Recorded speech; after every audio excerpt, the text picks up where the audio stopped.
কৃষ্ণ কৃষ্ণ বিমুখ যার হইল রে, ও তার সুখ নাই রে সংসারে। ও যার কপালে নাই সুখ, হাইরা বিধি হইল বিমুখ। ও যার কপালে নাই সুখ, হাইরা বিধি হইল বিমুখ। ও তার দুঃখে দুঃখে জনম সারা জনম গেল রে, ও তার সুখ নাই রে সংসারে।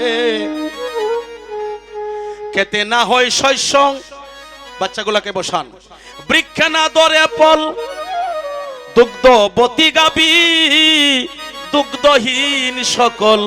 আপনি বুঝতে পারবেন আপনার কৃষ্ণ বিমুখ হচ্ছে কিনা। বাড়িতে ভালো বৃক্ষ আছে, আম জাম কাঁঠাল, কিন্তু ফল আসে না, ফল ধরে না। হাওড় ভরা জমি আছে, জমিতে ফসল হয় না। গোয়াল ভরা গরু আছে, গাভী বাচ্চা দেয়, গাভীর বান্ধে দুধ আসে না। জমিতে ফসল হয় না, গাভীর বান্ধে দুধ আসে না, বৃক্ষতে ফল ধরে না। ছেলে মেয়ে লেখাপড়া করছে, ভালো ভালো রেজাল্ট করেছে, কিন্তু চাকরি হয় না। যদি চাকরি হয়ে গেছে টাকার জোরে, কিন্তু ব্যাংকে টাকা বাড়তেছে, বাড়িতে তালা বাড়তেছে, জ্বালাও বাড়তেছে। হরিবল।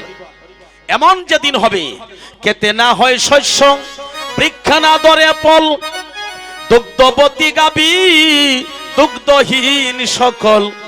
ও যার কপালে নাই সুখ, হাইরা বিধি হইল বিমুখ। ও তার লোহার গড়ে গুনে গুনে ধরে রে, সুখ নাই রে সংসারে। ও কৃষ্ণ বিমুখ যার, হাজার হইল রে,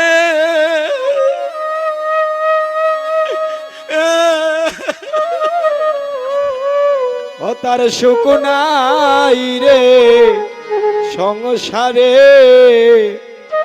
কৃষ্ণ বিমুখ যার হইল রে, ও তার সুখ নাই রে সংসারে।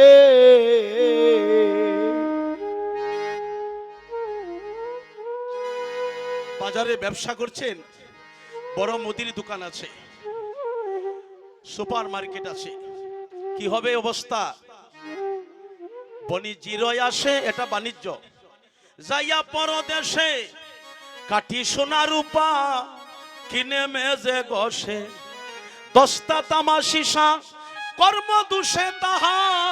ও তার হীরা বিকায় জিরার, জিরার দরে রে, সুখ নাই রে সংসারে।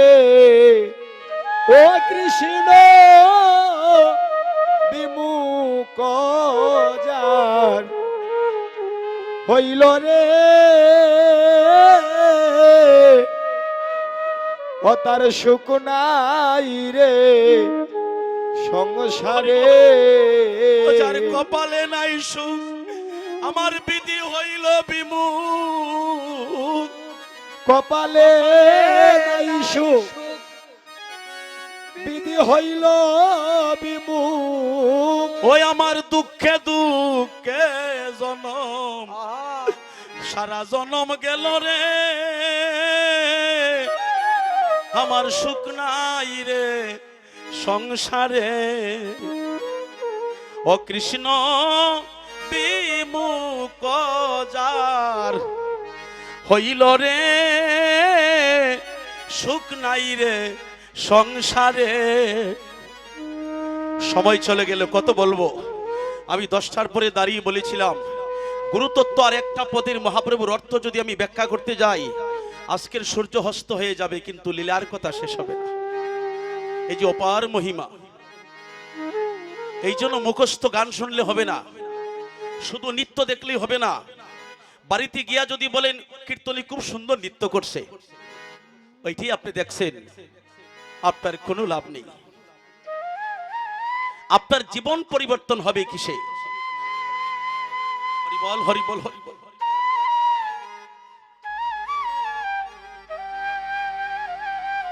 আপনাকে মায়ের বন্ধন থেকে আপনার জীবন কিভাবে পরিবর্তন হবে,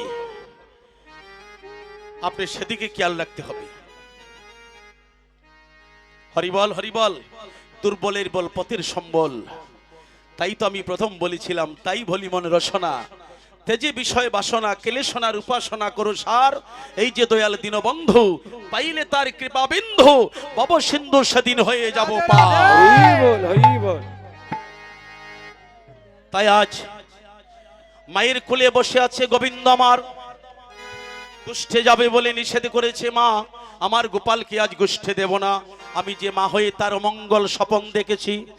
অন্যরা কাল যারা গুষ্ঠে যাইতেন, তারা কানুর বিলম্ব দেখে সবাই বলতেছে চলো নন্দালয়ে চলে যাই। কানু আজ আসে না কেন? সে যাবে নাকি? চলো তার বাড়িতে চলে যাই, নন্দ মহারাজের বাড়িতে চলে যাই। সমস্ত রাকালগণ মিলিয়া নন্দ মহারাজের বাড়ির সামনে যাত্রা করেছে। লীলার পাশে দাঁড়িয়ে পদকর্তা ভাব তারায় প্রকাশ করেছে। কি প্রকাশ করলেন? অরুণয় উদয় বেলা, সব শিশু দিয়া মেলা। অরুণায় উদয় বেলা, সব শিশু দিয়া মেলা। মরি হাই রে মরি হাই রে, অরুণয় উদয় বেলা, আইরে সব শিশুরা দিয়া মেলা। মরি হায় রে,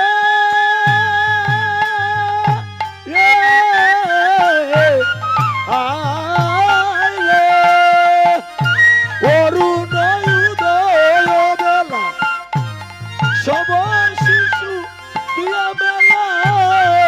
তারা চলে আইল নন্দের দুয়ারে গো, চলে আইল নন্দের দুয়ারে। ও তারা চলে আইল নন্দের দুয়ারে গো, চলে আইল নন্দের দুয়ারে। ডাকে আইরে কানু যাই রে গুষ্ঠে, আইরে কানু যাই রে গুষ্ঠে, আইরে গুটের সময় গইয়া যাই রে, আইরে কানু যাই রে গুষ্ঠে। ওরে গুটের সময় যায় রে, আইরে কানু যাই রে গুটে। হাম্বা রবে ডাকে আজি কানাই কানাই বলে, আমার ডাকে আজি কানাই কানাই বলে। আইরে হাম্বা রবে ডাকে আজি, ওরে কানাই কানাই বলে। আমার ডাকে আজি কানাই কানাই বলে। কে ডাকছে রে অগুনের ভাই, আজি বলো রামে ভোলে।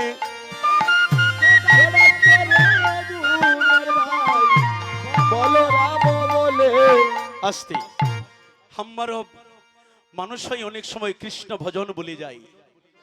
হ্যাঁ, আমাদের রিপুগুলো এমন ভাবে চারা দেয়, হরিনাম কৃষ্ণ নাম গুরু নাম সব ভুলে যায়, কিন্তু বনের পশু ভুলে নাই। যখন হাম্মারবে ধ্বনি করছে, বলরাম বলছে কানাই, বাড়ির সামনে কে জানি ডাকছে, হাম্মারবে বলছে দাদা যাও শুনে আসো। বলরাম এসে দেখে ব্রজের সমস্ত রাকালগণ কানুর জন্য অপেক্ষা করছে, গোষ্ঠী যাবে বলে। বলরাম এসে শোনালেন, হে রাকালগণ, তোমরা যার জন্য অপেক্ষা করছো সে তো আজ মাতৃভক্ত হয়ে গিয়েছে। কেন? মাতার মঙ্গল স্বপন দেখেছে। কথা বলবেন না মায়েরা, আমার কীর্তনে কিন্তু গল্প চলবে না। তাতে আমার প্রতি অসন্তুষ্ট হবেন কিনা সেই চিন্তা আমি করি না। আমার কীর্তনে কোনো গন্ডগোল চলবে না। যদি বলেন ভালো লাগে না, আমি নেমে যাব, কিন্তু অন্য কথা বলা যাবে না। কারণ বৈষ্ণব অপরাধ থেকে আমরা সবাই যেন ক্ষমা পাই। এটা গল্পের জায়গা নয়। মহাপ্রভু পরিষ্কার করে অধিবাসের দিন বলেছে, গল্প যত আছে গেটের বাহিরে শেষ করে আসবে। অঙ্গনের ভিতরে ঢুকিয়ে আপনার একজন পরমাত্মীয় এসেছে, তারে বলতে পারবেন না দিদি ভালো আছেন, এই কথা বলাই নিষেধ। আপনি বলবেন গেটের বাহিরে।